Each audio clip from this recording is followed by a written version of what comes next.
नमस्कार साथीहरू, स्वागत छ। आजको श्रृङ्खलामा हामीले पछिल्लो समय नेपालमा चर्चित केही व्यक्तिहरूको सम्पत्ति, कमाई, पढाइ लगायत विषयवस्तुहरू समेट्नेछौँ। त्यसैले भिडियो अन्तिमसम्म हेर्नुहोला। भिडियो पहिलोपटक हेर्दै हुनुहुन्छ भने कृपया भिडियोमा लाइक र च्यानललाई सब्स्क्राइब गर्न नभुल्नुहोला। साथीहरूलाई प्रोफेसनल सिभी, कभर लेटर जस्ता डकुमेन्टहरू बनाउनु परेमा, साथै पुलिस रिपोर्टको फर्म, ई पासपोर्टको फर्म, ड्राइभिङ लाइसेन्स फर्म भर्नु परेमा डिस्क्रिप्सनमा रहेको हाम्रो WhatsApp नम्बरमा म्यासेज गर्नुहोला, हामी सहयोग गर्नेछौँ। अब आजको विषयवस्तुतर्फ प्रवेश गरौँ। सुरुमै दुर्गा परसाईको बारेमा जानकारीहरू प्रस्तुत गरौँ। व्यवसायी दुर्गा परसाई पछिल्लो समय चर्चाको शिखरमा रहेका छन्। सामाजिक सञ्जालसँगै दलहरूको आन्तरिक बैठकमा पनि दुर्गा परसाईको चर्चा चलिरहेको छ। परसाईले थालेको पुनः राजा ल्याउने अभियान सरकारको टाउको दुखाइको विषय बनेको छ। सरकार मात्र नभई प्रमुख प्रतिपक्ष नेकपा एमालेका लागि पनि परसाई टाउको दुखाइको पात्र बनेका छन्। नेकपा एमालेका अध्यक्ष केपी शर्मा ओलीले दुर्गा परसाईलाई कारबाहीको माग गर्दै आइरहेका छन्। 2078 कार्तिकमा उनै ओलीले परसाईलाई तामझाम सहित एमालेमा प्रवेश गराएका थिए र केन्द्रीय सदस्य दिएर पुरस्कृत गरेका थिए। एमाले प्रवेश गर्नु अघि परसाईले प्रचण्डको प्रशंसा गरिरहन्थे, तर अहिले अवस्था बदलिएको छ। 2065 सालमा सत्ताच्युत भएका राजा ज्ञानेन्द्रलाई पुनर्बहाली गर्ने अभियानमा लागेका दुर्गा परसाई अहिले विभिन्न ठाउँहरूमा आन्दोलन गर्दै आइरहेका छन्। झापाका स्थायी बासिन्दा परसाईले युवा अवस्थामा ग्रिल उद्योगमा काम गर्दै आफ्नो पेसागत करियरको सुरुवात गरेका थिए। शान्ति पर्खिरहेपछि घर जग्गा कारोबारमा लागेका परसाईले 2074 सालमा नेकपा एमाले र माओवादी केन्द्रलाई मिलाउने प्रयास स्वरूप आफ्नो घरमा ओली र प्रचण्डलाई खाना खुवाएको तस्बिर सार्वजनिक गरेपछि त्यो घटनाले ठूलो चर्चा पाएको थियो। दुर्गा परसाईको परिवार पूर्वी पहाडी तेह्रथुमबाट झापा झरेको थियो। झापा बसाइसराई गर्दा दुर्गा सानै थिए। दुर्गा परसाईको भर्ना पनि त्यही झापा जिल्लाकै स्कुलमा गरियो। त्यो स्कुलमा परसाईले 8 कक्षासम्म मात्र पढेका थिए। त्यसपछि परसाईले स्कुल पढ्न छाडे। उनको परिवार त्यस समय पनि मध्यम वर्गकै थियो, तर कक्षा 8 मै पढ्दै गर्दा शिक्षकसँग झगडा गरेकै कारण उनलाई स्कुलबाट रेस्टिकेट गरिएको थियो। त्यसको केही वर्षपछि उनको विवाह भयो। त्यसपछि उनी एउटा ग्रिल फ्याक्ट्रीमा काम गर्न सुरु गरे। ग्रिल फ्याक्ट्रीबाट कमाएको सामान्य पैसा अपुग भएपछि उनी अवसरको खोजीमा युरोपतिर लागे। युरोपमा समेत सोचे जस्तो नभएपछि उनी देशमै फर्किएर आफ्नो भैँसी फार्म सुरु गरे। फार्म पनि केही वर्ष राम्रै चल्यो, तर ऋणमा डुब्दै गएपछि फार्म पनि बन्द हुन पुग्यो। भैँसी फार्ममा पनि डुबेपछि दुर्गा परसाई माओवादीतिर लागे। माओवादीमा लागेपछि दुर्गा परसाईले आफ्नो ससुराको करोडौँ पर्ने सम्पत्ति विभिन्न डर र धम्की दिएर आफ्नो बनाएको भन्ने पनि गरिन्छ र त्यस सम्पत्तिलाई प्लटिङ गरेर कारोबार गर्न थाले। परसाईको जग्गाको कारोबार बढ्दै जान थाल्यो र परसाई झापा मात्र नभई काठमाडौँ पनि जग्गाको कारोबार सुरु गर्न थाले। र पछि 2068 सालमा झापाको बिर्ता मोडमा BNC अस्पताल खोल्दै गर्दा मेडिकल कलेजको आशय पत्र प्राप्त गरेका परसाईले त्यसपछि धेरै प्रयास गर्दा पनि सम्बन्धन प्राप्त गर्न सकेनन्।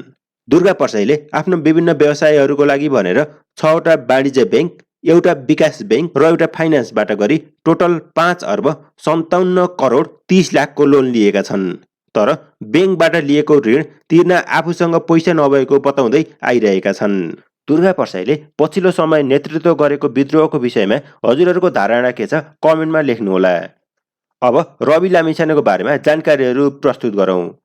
रवि लामिछाने एक राजनीतिज्ञ र राष्ट्रिय स्वतन्त्र पार्टीका अध्यक्ष समेत हुन्। उनी राजनीतिमा प्रवेश गर्नु अघि एक चर्चित टेलिभिजन प्रस्तुता समेत रहेका थिए। सन् 2013 मा निरन्तर 60 घण्टाभन्दा बढी समय टेलिभिजन अन्तर्वार्ता चलाएर उनले गिनिस वर्ल्ड रेकर्ड समेत कायम गरेका थिए। र रवि लामिछानेले नेपालको उप प्रधानमन्त्री एवं गृहमन्त्री समेत बनी विक्रमसम्म 2079 पुस 11 गतेदेखि माघ 13 गतेसम्म कार्यभार सम्हालेका थिए। पढाइको कुरा गर्दा उनले भिरकुटी माध्यमिक विद्यालयबाट SLC पास गरेका थिए भने त्यसपछि उनी रत्न राज्य क्याम्पसमा पत्रकारिता पढेका थिए, तर उनले पढाइ भने पुरा गर्न सकेका थिएनन्।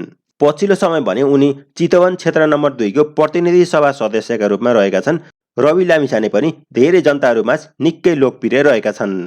धेरै समय अमेरिका बसेका रवि पक्कै पनि आफूलाई पुग्ने सम्पत्ति अमेरिका हुँदै कमाएका थिए भन्ने हल्ला पनि सुनिन्छ। अमेरिकामा उनकी छोरी र पहिलो श्रीमती समेत रहेका छन्। केही समय अघिसम्म पत्रकारिता गरेका रवि लामिछानेले आफूले कमाएको कमाई मध्ये केही कमाई समाजसेवा, अस्पताल निर्माण लगायत कार्यमा समेत लगाउँदै आएका थिए। रवि लामिछानेको समूहले केही समय अघि ग्यालेक्सी 4K टेलिभिजन समेत सञ्चालन गरेको थियो, तर पछिल्लो समय उनी राजनीतिमै केन्द्रित छन्। रवि लामिछानेले नेतृत्व गरेको पार्टी राष्ट्रिय स्वतन्त्र पार्टी अहिले राष्ट्रिय पार्टीको रूपमा रहेको छ। 2084 सालको निर्वाचनमा राष्ट्रिय स्वतन्त्र पार्टीलाई सबैभन्दा ठूलो पार्टी बनाउने सोचका साथ रवि लामिछाने सक्रिय रूपमा लागिरहेका छन्। तपाईहरूको विचारमा के राष्ट्रिय स्वतन्त्र पार्टी 2084 सालको निर्वाचनमा पहिलो पार्टी बन्ला? आफूलाई लागेको विचार कमेन्टमा लेख्न नभुल्नुहोला। अब ज्ञानेन्द्र शाहको बारेमा पनि केही जानकारीहरू प्रस्तुत गरौँ। नेपालको इतिहासमा 2 पटक राजा हुने पहिलो व्यक्ति र नेपालको अन्तिम राजा हुन् ज्ञानेन्द्र शाह। उनको जन्म विक्रम सम्वत 2004 सालमा भएको थियो। विक्रम सम्वत 2007 सालमा उनका हजुरबुबा तिरुवन र बुबा महेन्द्र देश छाडेर भारतमा शरण लिन गएपछि राणा शासकहरूले उनलाई राजा बनाएका थिए। पछि राजा वीरेन्द्रको वंश विनाशपछि पनि उनी पुनः नेपालमा राजा भएका थिए। दरबार हत्याकाण्डमा ज्ञानेन्द्रको परिवारका कसैलाई पनि केही नभएको लगायत कारणले गर्दा दरबार हत्याकाण्डमा पनि उनकै हात रहेको केही मानिसहरूले आशंका व्यक्त गर्ने गर्छन्। तर पनि स्वतन्त्र र वैज्ञानिक तथ्यबाट यसको पुष्टि हुन अझै सकेको छैन। राजा महेन्द्रका माइला छोरा ज्ञानेन्द्र राजपरिवारको परम्परा अनुसार राजा हुने रोल क्रममा थिएनन्। विक्रम सम्वत 2058 साल जेठ 19 गते नारायण हिटी दरबारभित्र भएको नरसंहारमा राजा वीरेन्द्र लगायत तत्कालीन राजपरिवारका अधिकांश सदस्यहरूको हत्या भएपछि राजा वीरेन्द्रका भाइ ज्ञानेन्द्र राजा भएका थिए। ज्ञानेन्द्र शाहको सम्पत्तिको कुरा गर्दा उनी नेपालका 11औं धनी व्यक्ति हुन्। उनीसँग विभिन्न कम्पनीको सेयर समेत रहेको छ। उनको कुल सम्पत्ति 58 मिलियन अमेरिकी डलर अर्थात् नेपाली करिब 7 अर्ब 60 करोड रहेको विभिन्न तथ्याङ्कहरूमा भेट्न सकिन्छ। अब हामी ज्ञानेन्द्र शाहीको बारेमा पनि केही जानकारीहरू प्रस्तुत गरौँ। सामाजिक अभियन्ताको परिचय बनाएका राष्ट्रिय प्रजातन्त्र पार्टी रापरपाका प्रवक्ता समेत रहेका ज्ञानेन्द्र बहादुर शाही जुम्लाबाट सङ्घीय संसदमा विजयी भई जुम्लाको प्रतिनिधित्व गरिरहेका छन्। आफूलाई भ्रष्टाचार विरोधी नागरिक अभियन्ता भन्ने ज्ञान बहादुर शाही पछिल्लो समय भने आफ्नो चर्को आवाजका साथ संसद भवनमा जनताहरूको आवाज उठाउँदै आइरहेका छन्। ज्ञानेन्द्र शाहीको पढाइको कुरा गर्दा उनले इन्डियामा सीए पढ्दै गर्दा बीचमै सीए छाडेको बताउँदै आइरहेका छन्। अहिले उनको तलब तथा सेवा सुविधा प्रतिनिधि सभाका अन्य सांसदहरूको बराबर नै हुने गर्छ। संसद भवनभित्र पनि जनताहरूको आवाज उठाउन नछोडेकै कारण यिनको चर्चा दिन प्रतिदिन चुलिँदै गइरहेको छ। अब केही जानकारी सीके राउतको बारेमा पनि प्रस्तुत गरौँ। सीके राउत अर्थात् चन्द्रकान्त राउत एक नेपाली राजनीतिज्ञ र जनमत पार्टीका अध्यक्ष हुन्। उनको पुरा नाम चन्द्रकान्त राउत हो। उनी मध्य प्रदेशको सप्तरी जिल्लामा जन्मिएका थिए। उनको बाल्यकाल समेत आर्थिक अभावमै बितेको पाइन्छ। सीके राउत राजनीतिमा प्रवेश गर्नु अघि अमेरिकामै वैज्ञानिकका रूपमा कार्यरत थिए। उनले नेपाली युवा इन्जिनियर पुरस्कार, महेन्द्र विद्याभूषण लगायत विभिन्न सम्मान प्राप्त गरेका छन्। ललितपुरको पुल्चोक क्याम्पसबाट इलेक्ट्रोनिक इन्जिनियरिङमा स्नातक गरेका राउत अमेरिकामा रहँदा गैर आवासीय मधेसी सङ्घको संस्थापक अध्यक्ष समेत बनेका थिए। जापान सरकारले दिएको छात्रवृत्तिमा अध्ययन गर्न जापान गएका राउतले जापानमा मास्टर डिग्री पुरा गरेपछि बेलायतको क्याम्ब्रिज विश्वविद्यालयबाट विद्यावारिधि गरेका थिए। उनको अहिलेको तलबको कुरा गर्दा उनले प्रतिनिधि सभाका सांसदहरूले प्राप्त गर्ने तलब तथा सेवा सुविधाहरू प्राप्त गर्ने गर्दछन्। यसैबीच पुष्पकमल दाहाल प्रचण्डको बारेमा पनि केही जानकारीहरू प्रस्तुत गरौँ। नेपालका वर्तमान प्रधानमन्त्री पुष्पकमल दाहाल प्रचण्डको जन्म विक्रम सम्वत 2011 सालमा कास्की जिल्लामा भएको थियो र उनी 3 पटकसम्म नेपालको प्रधानमन्त्री बनिसकेका छन्। प्रचण्डले अहिले प्रधानमन्त्रीले पाउने तलब 91,190 रुपैयाँ पाउने गर्छन्। त्यसैगरी उनलाई सरकारी आवास सँगसँगै विभिन्न सेवा सुविधाहरू समेत उपलब्ध गराउने गरिन्छ। प्रधानमन्त्रीको लागि विशेष गरी बालुवाटारमा भव्य आवास गृह समेत रहेको हुन्छ। उनलाई केही महिना अघि आफ्नी पत्नी सीता दाहालको मृत्युको कारणले गहिरो शोक समेत परेको थियो। प्रचण्डले करिब 13 वर्षसम्म भूमिगत जीवन समेत बिताएका थिए। प्रचण्डले विक्रम सम्वत 2033 सालमा रामपुर कृषि क्याम्पसबाट बीएससी एजी गरेका थिए र पछि एमपीए सम्मको अध्ययन समेत गरेका छन्। उनले विभिन्न विद्यालयहरूमा समेत शिक्षण पेशा गरेका थिए।